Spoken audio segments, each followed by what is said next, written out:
Welcome to Global Village. This is where the East meets the West. We're airing today from JBS Canada Center in Brooks, and we thank the City of Brooks for giving us the opportunity to air from the center. And we are also very honored to have our great mayor, Barry Morishida, and Lisa, who is an immigration lawyer, who is opening a branch in Brooks, and my co-host, Mr. Levi Fernell. Thank you. Welcome to the program, sir. Thanks. Nice Welcome to be here. to the program. Yeah. Yes, sir. Congratulations for being re-elected again with no problem. You're doing a great job. What is the your vision in the next few years that you think prioritization in the City of Brooks? I think priorities, certainly economic development and transforming some of the economy to some more solid bases, long-term, taking advantage of the natural resources we have in terms of manufacturing skills and taking those skills that have been developed over the last several years in the oil patch and trying to change them into new opportunities for some of that skill. I think the other thing is that the value-added agricultural sector is a huge portion of what can become food security, water, wastewater treatment. There are a lot of municipal services. So I think it's just branching out into new areas for the community to maybe lead the province in some areas. That's what we want to do for the next 4 years. Wow.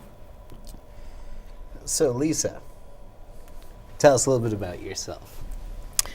Well, I am from Brooks originally. I spent most of my life here.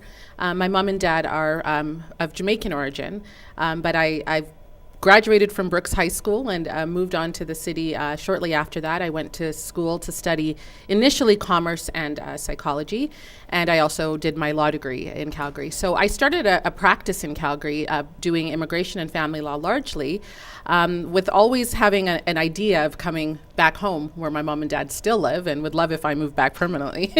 And I think the opportunity finally arose. And it's a good mix, I think, with the areas that I practice in and the way that Brooks has kind of shaped itself over the last 20 years, because it's definitely a different place than I left 20 years ago. Wow. Very cool. Yeah, coming back, Mr. Mayor, the other hat of Alberta Health Services advisory. Yeah, the Health Advisory Council. Yeah, that you are in. Is there any opportunity for the Bassano initiative that you've been championing for a long time? I know the Health Advisory Council has taken that on as one of their priorities. Okay. You know, the idea of leveraging community support and trying to keep seniors in the community is a big reason for the way the center was developed. There's operational advantages, so we're still working hard on that. In fact, we've got some efforts made with Alberta Health Services coming up shortly, and we're hoping we're going to continue to press forward because we think it's a model that can be used all over the province in smaller rural communities, and it just provides great value for money, and it helps make communities sustainable. So it will be in Bassano, or it will be for the county and the whole city? Yeah, it'll be in Bassano, and that hospital there serves about a population of around 3,000, 4,000 people within the county and also outside of the county. The one cool thing about the facility as we're envisioning it is that, you know, for couples that have varied health needs, one needs assisted living, one doesn't, maybe one needs a little more help along this health spectrum, they can stay together. They can be in the same facility together. You know, that there's a lot of evidence that supports way better quality of life. There's less stress on the family when parents that have, you know, been married for 40, 50 years get to stay together, look after each other and whatever their health needs are. So I think it'll serve a bigger population because there won't be a facility like that in the county. Wow. When would that facility be completed by? What's your goal? Well, Levi, you know, we've been working on it for 5 years, and the board has stuck to its vision. Give them credit. The Newell Foundation, the seniors housing, has stuck to their vision, and we aren't compromising on it. So we're kind of in it for the long haul. I can tell you that it gets a bit discouraging at times, but we're going to stick with it. We just keep pressing forward. We haven't given ourselves a time limit. We just know it's the right thing to do, so we're gonna keep pressing until we get the facility built. Good deal. So Lisa, why did you choose to become a lawyer, especially immigration and family?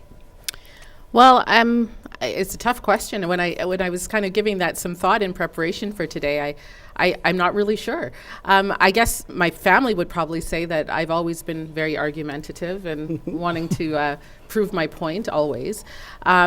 I think from an educational standpoint, I was really interested in ideas about justice and equality and accessibility to legal services, which is a really big problem in terms of providing legal services, given that we have this idea that legal services are sort of a universal human right.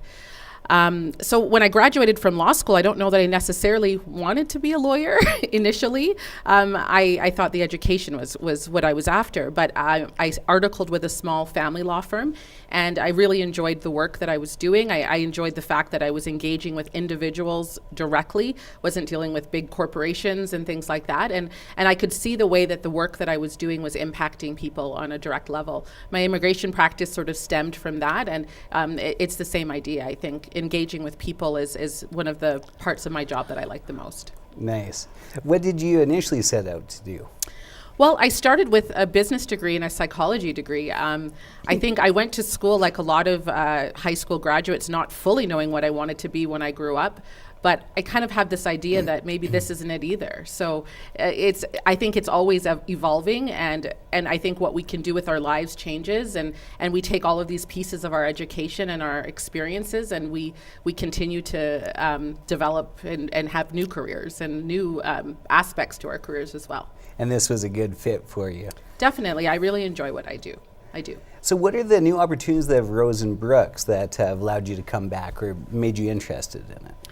Well, I think I've always had this idea of, I really enjoy the small community of Brooks. I think when I left Brooks, as a lot of high school graduates, we kind of go and we run and we go to school and we think, oh, we got to get away from Brooks and there's a life out there. But as we get a little bit older, we realize and we more appreciate, I think, what a smaller community has to offer. And I think looking back on my childhood, it was a wonderful place to grow up. In terms of the immigration law in particular, I think obviously the community of Brooks has changed. The face of Brooks has changed. I know when I was in Brooks, I think my family was probably among a handful of visible minorities, and things have really changed. And I think that there's definitely a demand for immigration services in this community, given the way that the community has shifted over the last 20 years. Well, thank you. And I think, Mr. Mayor, I think that will fit in terms of there are a lot of employees who travel to Calgary. For the simple reason is they want to bring their wife, their children, and hustle. I know for a fact some work at GBS, some work at other places. Also, the business will suffer when they go to Calgary, other places.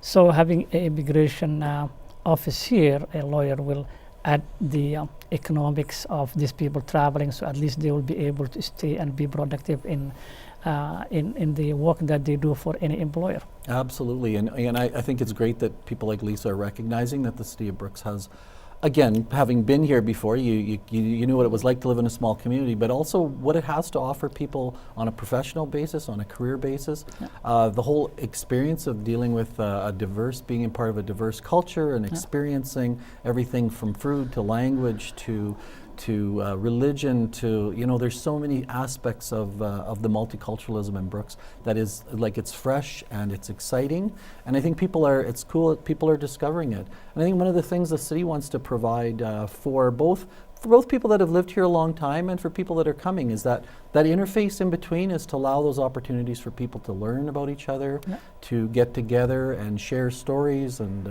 share experiences. And you know what? It'd be nice to see, because if the world was a microcosm of what Brooks is, I mean, just think there would be no news on at 11 for one thing. It'd be pretty quiet. Yeah. And we would have a lot of great festivals. Sharing is a big thing, and that's one of the things the City of Brooks is trying to facilitate through welcoming and inclusive. And when someone like Lisa can come into the community and provide a service that actually has a direct benefit, it makes a huge difference for people that live here or want to live here.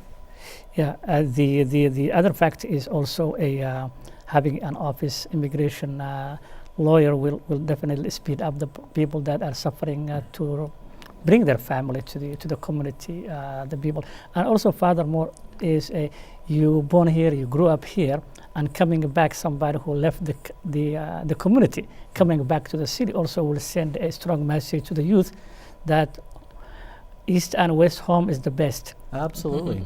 Come back to the city. Yeah, absolutely. It's a great place to live, raise a family. I have a daughter who's got a granddaughter now and married, and they came back to the community, and they were similar to, they never came home during the time they were at school. They never came home in the summer. They actually stayed in the community they were going to school in, but they're back. And I think, again, it points to the opportunities that are here. And it's really good when you see a lot of different agencies and a lot of different forces that are alive and well in the community, emphasizing that there are just great things to do in Brooks. There are great people in Brooks, and it's a great place to discover the world. We had also Kyle earlier from Jember. Oh yeah. Who also left and then come back Yeah. to the community that works with. We also had the RCMB and New Canadian. So it's a can be a role model for other cities around Alberta. Absolutely. Yeah. Yeah, I think those kind of conversations are just all part of education. So, education and empowerment are important tools for humanity. But what are some of the ways that you can get the next generation, especially new Canadians, educated, empowered, and wanting to become part of the community? Lisa?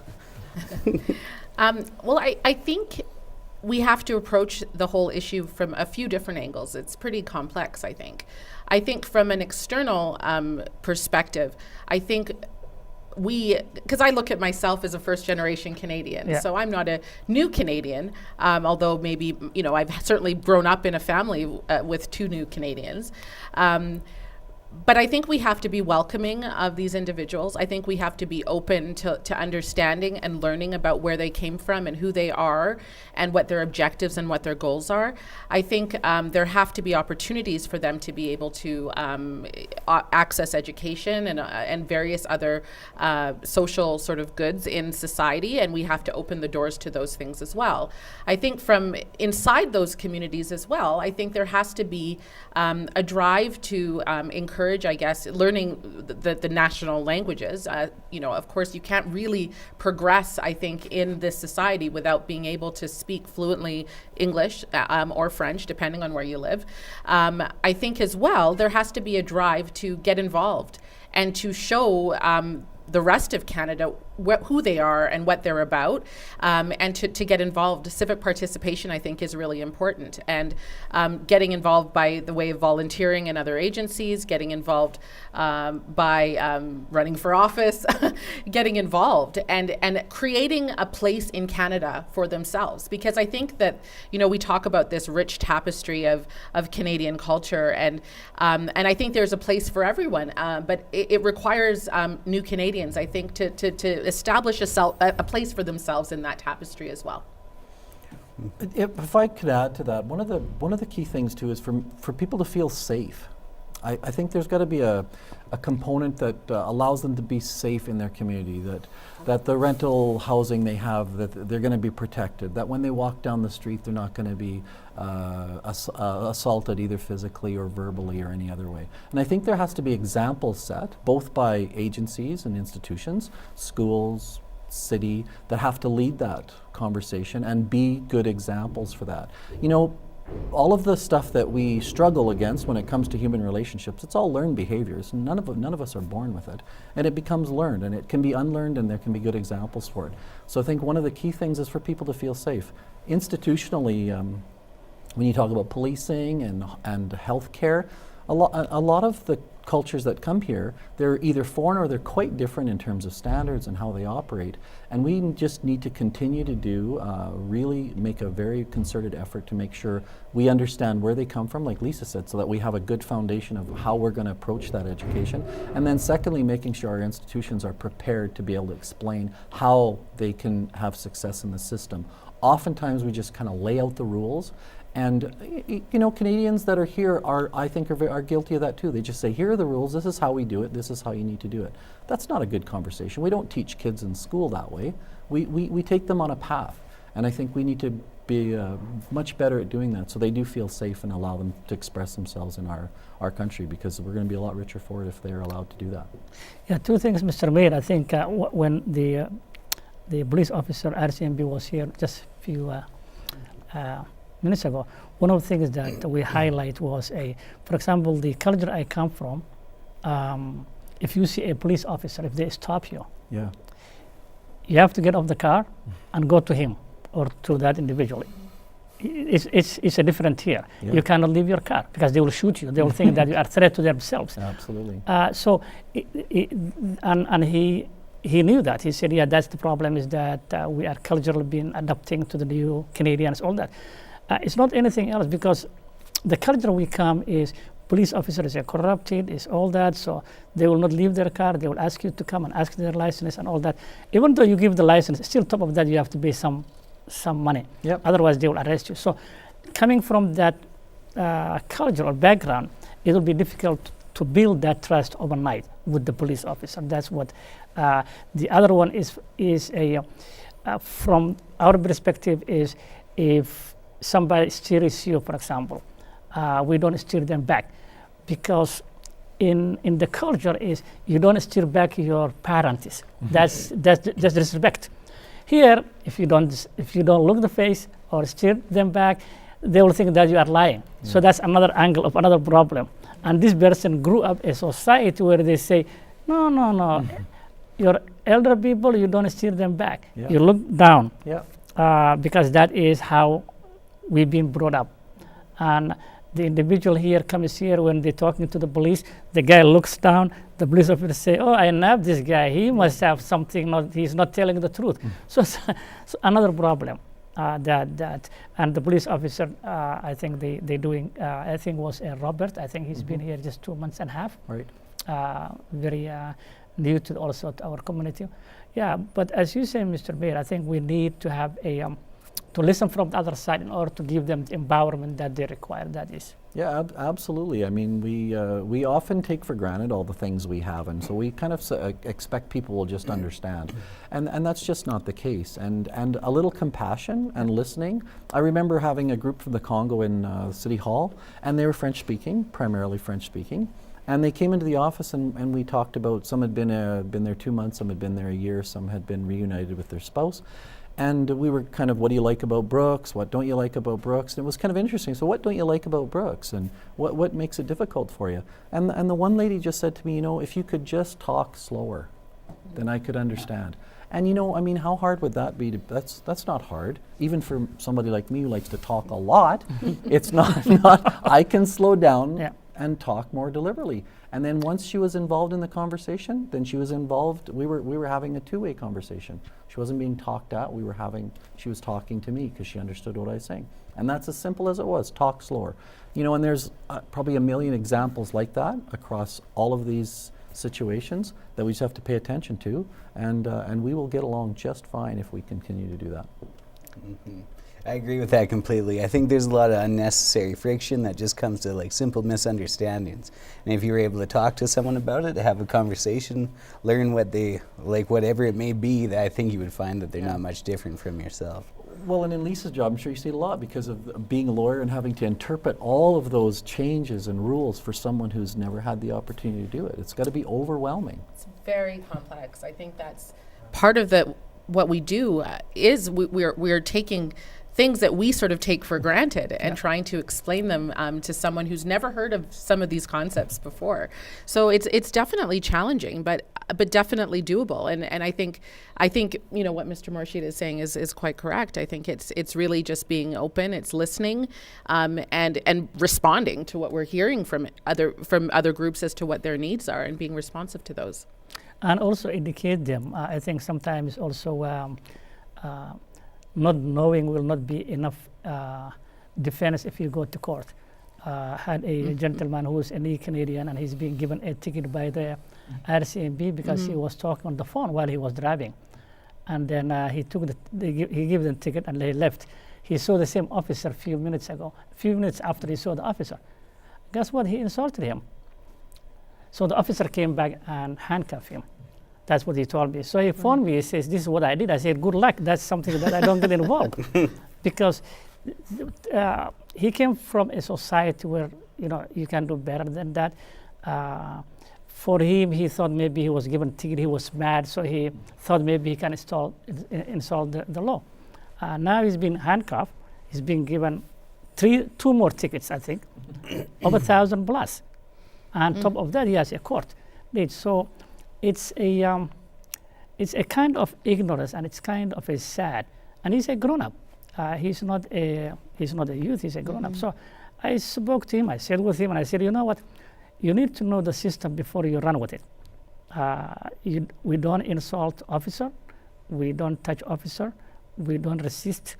All those have to be something common sense. But now you will probably get the experience, real one, through the court. So it's a kind of a situation where they need an education, as Mr. Morshira said, and Lisa.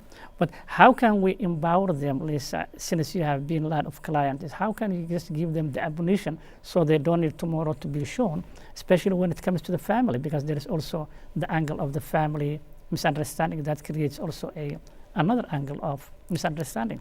Right.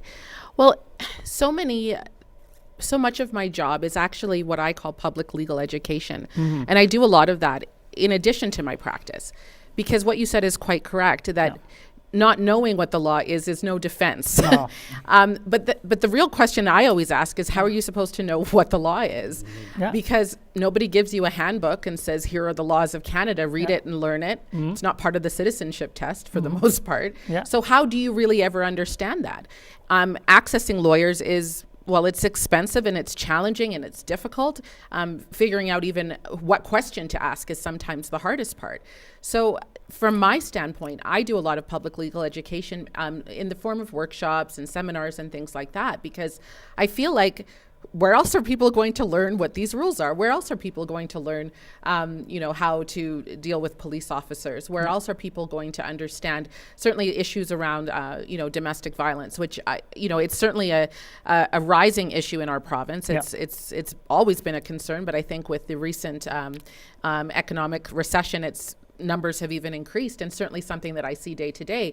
And so often what happens, and it's not in every case, but it's a fundamental misunderstanding sometimes as to what is allowed in your intimate relationships. And that's not to excuse it. It's certainly not something that we tolerate on any level.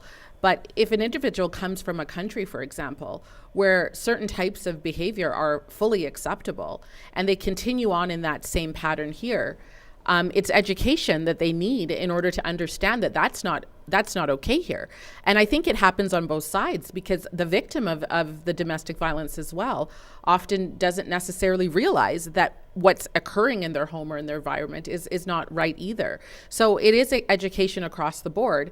I guess the question is who has the job of doing the education, and where is that education coming from? And certainly as professionals, we take this role on as part of our profession, that we have an obligation to do over and above our practice and to give back to our communities. But it has to come from all aspects of society, I think, as well. So.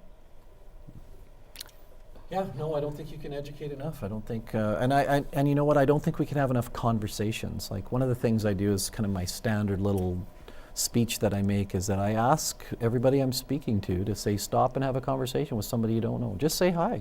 Yeah. You're standing in a lineup for coffee. Just say hi to somebody. You'd be amazed at the stories you hear and the little bit of enlightenment for yourself, and it makes you walk away with a little bit of a different perspective, and we can all use a lot more of that. Mm-hmm.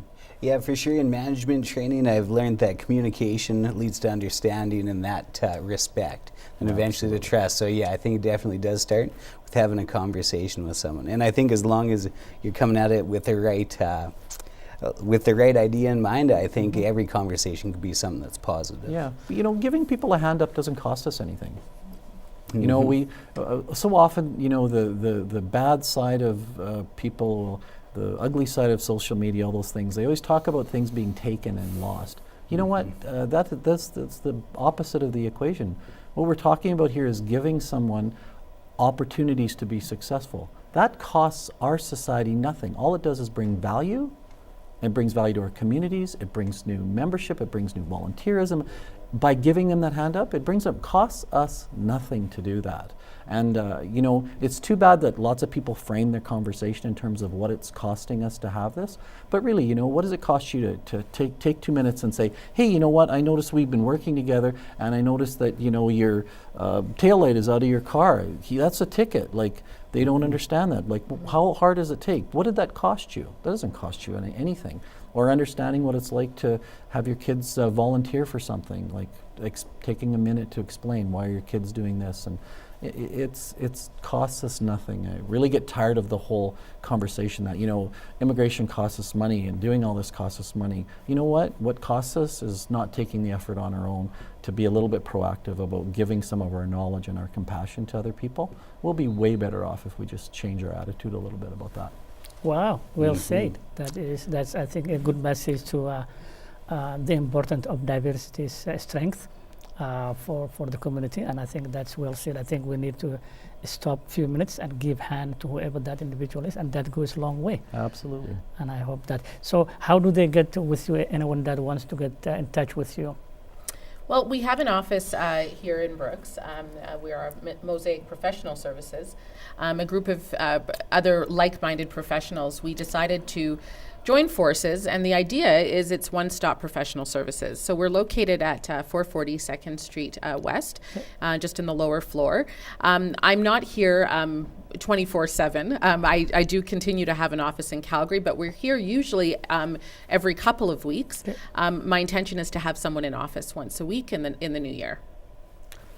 There you go. Oh. There you go. And we hope we will find somebody that definitely you will mentor one of the youth.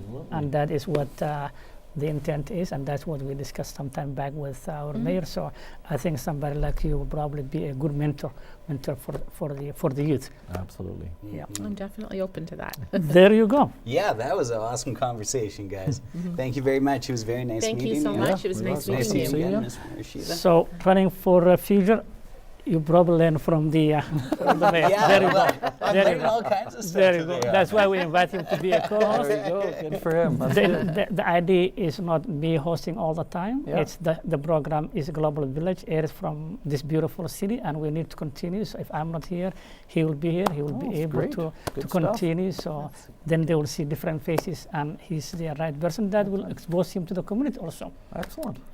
But thank you very much, thanks, Mr. Alan. Mayor, for Appreciate it. Thank you. Thank you it's very very much, honored Ahmed. to have you. Appreciate your time. Yeah, thank you very much for coming from Calgary too. Yeah. Yeah. Yesterday. Yeah, I came in yesterday. This is the end of Global Village show today, and we are very thankful to the City of Brooks for giving us the opportunity to air this program from JBS Canada Center. As you can see, it's a very beautiful center, and welcome to the center. If you want to have a swimming pool, other stuff, please call the center. In the meantime, this is where the East meets the West. Ahmed Kassim, your host of the program, and this is Levi, my co-host. Levi Furnell, thank you. And Ahmed, thank you once again for everything and for providing me this opportunity. I really appreciate it. You did very well. Thank you.